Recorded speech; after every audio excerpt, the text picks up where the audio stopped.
Vamos a hablar un poco de el discurso del presidente. Y digo un poco porque no lo vamos a volver a dar.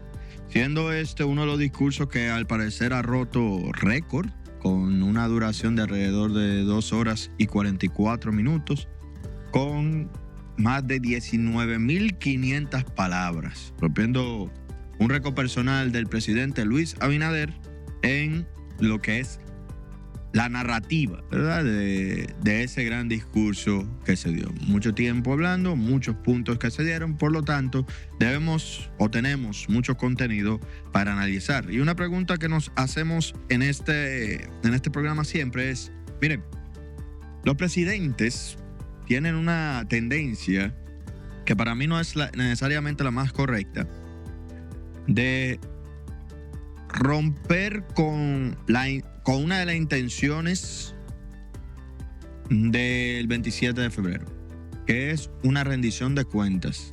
Cuando tú hablas de rendición de cuentas, el detalle está que esto se ha vuelto un punto donde la rendición de cuentas solamente se puede presentar lo que ya se terminó.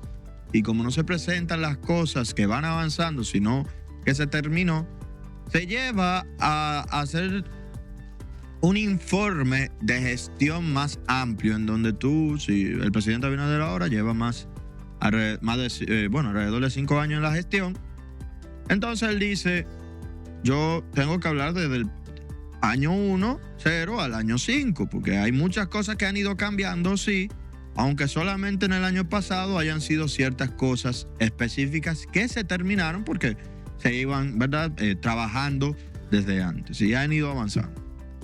Lo digo porque es una realidad, hay que entenderlo, no es solamente este año hicimos, sino los pasos que se dan, porque tú no puedes decir en un discurso, los trabajos del metro han avanzado. Suena mejor y políticamente hablando se intenta tratar así. Terminamos el metro, es un sello, pero tú llevabas 5 años trabajando con el metro. Finalmente terminaste el metro, o 3 años, 2 años, 1 año, o 2 años, pero para que entendamos la naturaleza de los discursos presidenciales aquí en nuestro país. Por eso es que tú también ves cuando se va a los medios buscando discursos de antiguos presidentes y los mismos discursos del presidente en otros años, se ven cosas que tal vez ya se habían mencionado hasta un punto y que han seguido avanzando. ¿Bien? Entonces, y por eso, obviamente, cada año el discurso también se va haciendo un poco más fuerte o más largo. Entonces, el discurso se concentró en un punto importante. La estrategia 2036, la cual es convertir a República Dominicana en un país desarrollado, o más específicamente, un objetivo más claro, que es duplicar su PIB de aquí a 10 años, 2036. Aumentar la productividad, aumentar la innovación, aumentar la capacidad del capital humano, generar una reforma estructural del sistema para mejorar la riqueza de nuestro país y romper como tal esa trampa de ingreso medio. Dentro de esto, el presidente plantea muchos avances que se han dado en esta situación. Primero, la parte de crecimiento económico, con un crecimiento de 2.1%, que como hemos explicado anteriormente, ese crecimiento tal vez no es el que todo el mundo quisiera, realmente, tal vez no es el crecimiento que a mí me gustaría, pero sigue siendo un crecimiento. No es que se ha parado la economía, no es que la economía está echando para atrás, está creciendo, pero está creciendo lento. Los nuevos negocios se ven afectados, los emprendimientos se ven afectados. Normalmente esas situaciones impactan sobre todo a las micro y pequeñas empresas. Eso es una realidad. Bien, eso es una realidad, pero sigue siendo hasta cierto punto un logro. ¿Por qué? Porque cuando tú lo ves solo, tú dices eso, pero cuando tú lo ves en forma de región, tú dices, no, pero había una situación global que nos afectó a todos. Para enero de 2026, ya el crecimiento estaba posicionado en 3.5%, Y se proyecta para el cierre del 2026 un crecimiento de 2.5%. O sea que se debe de acelerar este crecimiento.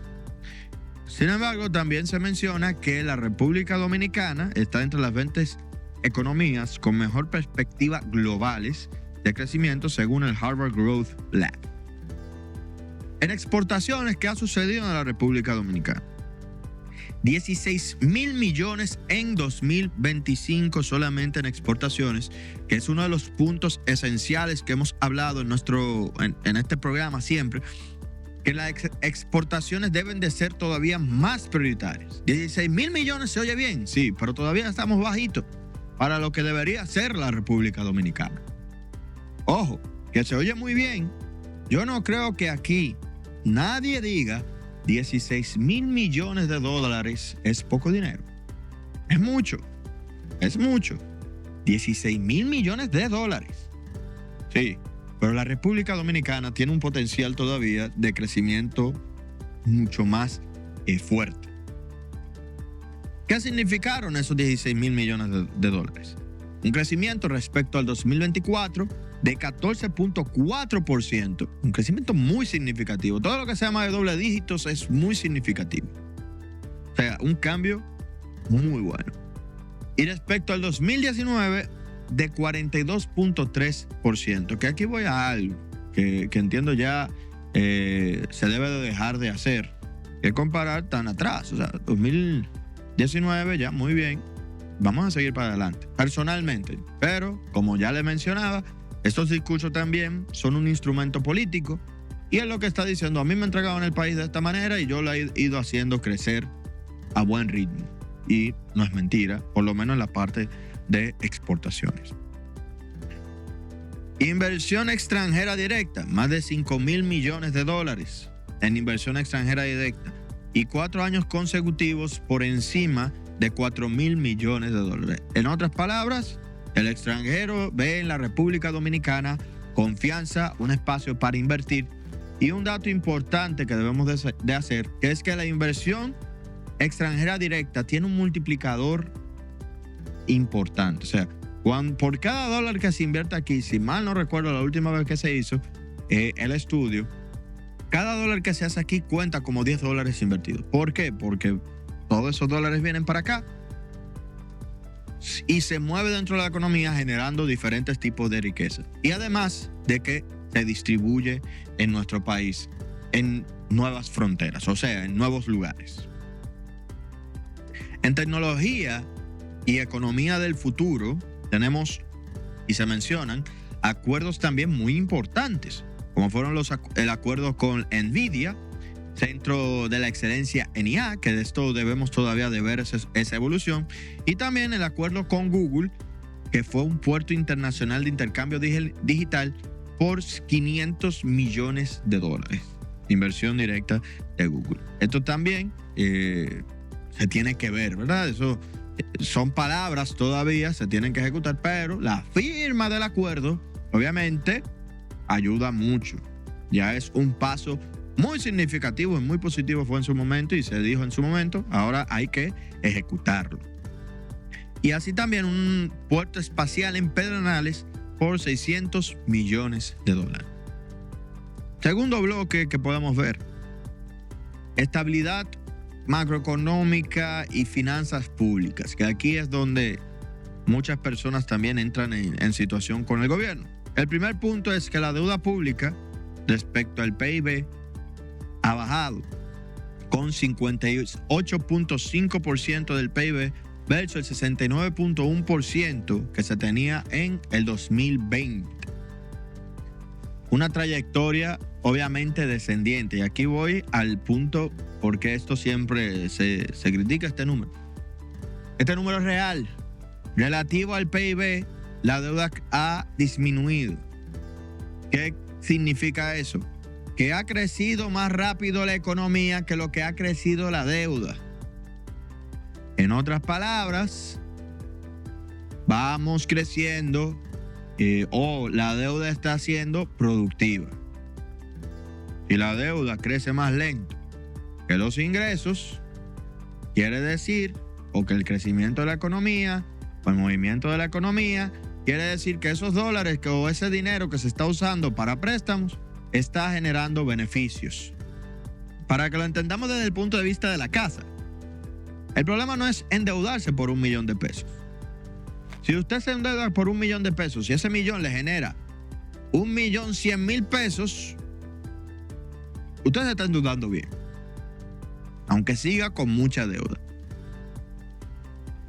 Si esa deuda lo que lo deja en el mismo lugar y ahora sigue con la deuda y no le genera ni un peso, usted tiene un problema grave. Entonces, cuando lo vemos desde el punto de vista de la economía, lo que se visualiza no es la deuda pública nominal, que será cuando alguien me diga, Joan, pero están tomando nuevos préstamos y la deuda ahora, el número es miles de millones, un montón de dinero. Sí, es más grande que antes. Sí, también es verdad. Pero como la economía ha crecido más, el PIB ha crecido más, ese número de crecimiento de la deuda se ve más pequeño y no nos impacta de la manera negativa que muchas veces por política se quiere decir. Y esto no es un asunto de Abinader, esto no es un asunto de partidos, es un asunto de que así es que funciona la economía. Así es que los profesionales de la economía, así es que analizamos el crecimiento económico y el crecimiento de la deuda, la sostenibilidad de la deuda. Y bajo ese criterio, estamos diciendo, bueno, es un logro que se vaya viendo una reducción de la deuda, sobre todo donde el mundo ahora mismo no está viendo eso, sino que está viendo una paralización de su deuda o un crecimiento. Y nosotros al revés, estamos decreciendo esa deuda. Y eso es positivo. El déficit fiscal también. El déficit fiscal ahora mismo está en 3.45%. Algo que tal vez a muchas personas no les guste, pero está alineado con el presupuesto. Como siempre digo, donde uno se tiene que quejar es desde que aparece el presupuesto nacional. La recaudación se mantiene estable con una recaudación en proporción del PIB de 15.6% del PIB. El sistema financiero sigue creciendo significativamente. Actualmente tienen una cantidad de activos por 4.15 billones de pesos y el índice de solvencia está en 17%. La inclusión financiera ha ido aumentando, siendo ahora mismo 65% de los adultos estando bancarizados, un logro de la República Dominicana, esto sí lo tenemos que decir, versus el 51% que se tenía en el 2021. En otras palabras, y esto va de la mano también con el sistema financiero como tal, el mismo Banco de Reservas, que ha hecho un trabajo excepcional en esa expansión, además de todos los demás bancos del sistema financiero se han también buscado impulsar su intervención en sectores que antes no existía la bancarización. Y esto es excepcional. ¿Por qué? Porque eso permite que muchas personas que antes no podían acceder a préstamos, no podían acceder a nada, puedan comenzar a acceder a instrumentos hasta de pago importantes. Entonces también son positivos. Aquí, ¿qué pudiéramos decir a nivel de macroeconomía?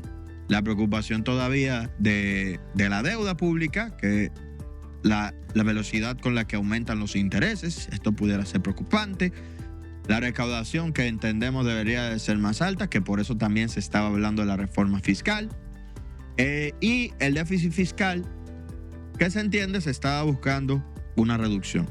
Como digo, todo esto entra dentro del presupuesto, por lo tanto, no podemos decir que un plan que se ejecutó de manera efectiva está mal ejecutado, porque sí se logró. Si eso estaba presupuestado, estemos de acuerdo o no, esa discusión se tiene que tener desde antes, pero estemos de acuerdo o no con esa discusión, tenemos que decir que ellos cumplieron, el gobierno cumplió, el presidente Abinader cumplió con lo que se dijo que se iba a cumplir. Con lo que puso, no el presidente para colmo, con lo que designó y aprobó la Cámara de Diputados y Senadores para la ejecución del presupuesto nacional. Y se logró. Seguimos avanzando en los puntos de la economía y encontramos también el mercado laboral, el cual Para el 2025 se crearon 135.915 nuevos empleos en 2025. El desempleo se posiciona en 5.0% y la informalidad en 54.2%. 54.2%. Se habla, hay cierta persona que se está hablando hasta de mínimos históricos, pero la realidad es que más del 50% sigue siendo mucho. Y depende cuándo es que, a qué historia es que uno se refiera. También. Ahora, ¿ha ido reduciéndose? Poco, pero se ha ido reduciendo. Sí, es real. Pero eso sigue siendo un problema grave de la República Dominicana. La informalidad. Tenemos más del 50% de la economía dominicana informal. ¿Ha bajado? Bueno, eso es bueno. Vamos encaminados. Pero no es un número positivo. Es un número preocupante. El salario mínimo también se vio aumentado, algo que mucha gente aplaude. Más de 20% del sector privado no sectorizado y los salarios mínimos en grandes empresas cubre el 106.8% de la canasta básica del primer quintil. O sea, quintil 1, recordemos, son las personas con menos recursos. Quintil 5, la de mayor recursos. Ahí, ¿verdad? Digamos, se utiliza un chin de truco de cámara para decir que las grandes empresas están pagando los salarios de por lo menos los más pequeños. Sí, pero después comenzamos a ver, las grandes empresas no son los que más contratan gente. Ojo con esto. Esto es importante. Esto es importante verlo. Pero como mencionamos, un chin de truco de cámara que se tiene que utilizar en todos los discursos, pero una realidad también. Es una realidad. Del que logra entrar en una gran empresa, obviamente, que eso pasa en todas las economías del mundo, tiene mayores beneficios. Aumento también en sectoriales, como un 30% a las domésticas, un 25% a las zonas francas y un 30% a hoteles y restaurantes. La meta, según lo planteado, 50% empleo formal, por lo menos. Como dije, esto es una meta para comenzar a decir que estamos bien, pero sigue siendo un problema. 80% de empleabilidad egresados de los dominicanos, o sea que usted desde que salga ya tenga trabajo, eso también me parece bien. 350,000 MIPYMES formales antes del 2028. Para lograr eso, que me parece un objetivo muy bueno, debemos de subsanar una gran cantidad de problemas que tienen las micro y pequeñas empresas en la idea de formalizarse. Entre ellos, eliminar o ver cómo eliminar, porque eliminar el discurso es imposible, pero ver cómo podemos subsanar el discurso como país de que todo el que se formaliza, que eso es lo que tienen muchas personas en la cabeza, lo que van a pagar más impuestos y no van a ganar ni un peso. Y no es solo que tienen en la cabeza la gente, es que hay mucha gente que le sucede. Entonces, mientras eso se siga replicando, se siga viendo, no se esté defendiendo a las micro y pequeñas empresas de una manera real, lo que va a suceder es lo que estamos viendo ahora. Se mueve dinero, pero la informalidad prevalece. Porque no hay un interés real en formalizarse. El sector público no presenta proyectos o tantos proyectos tan fiables para las pequeñas empresas. Hacen unos proyectos por ejemplo, de licitación muy rápidos, un sinnúmero de situaciones que obviamente nos afectan. Sin embargo, como digo, son objetivos que me parecen razonables, solamente que esos puntos se tienen que discutir. Ojo con esto, ¿esto es un tema del presidente? No solo es del presidente ni del gobierno central, es un tema también de la Cámara de Diputados y Senadores, que son los que efectivamente hacen nuestras leyes. Porque como uno ha mencionado, para hacer todo esto es real que se tiene que hacer una reforma fiscal. Pero tú no puedes hacer una reforma o solamente esperar que el gobierno sea el que diga la reforma. Desde la Cámara de Diputados y Senadores se le paga un montón de dinero justamente para hacer esas reformas, para hacer esos cambios, para hacer esa propuesta de ley.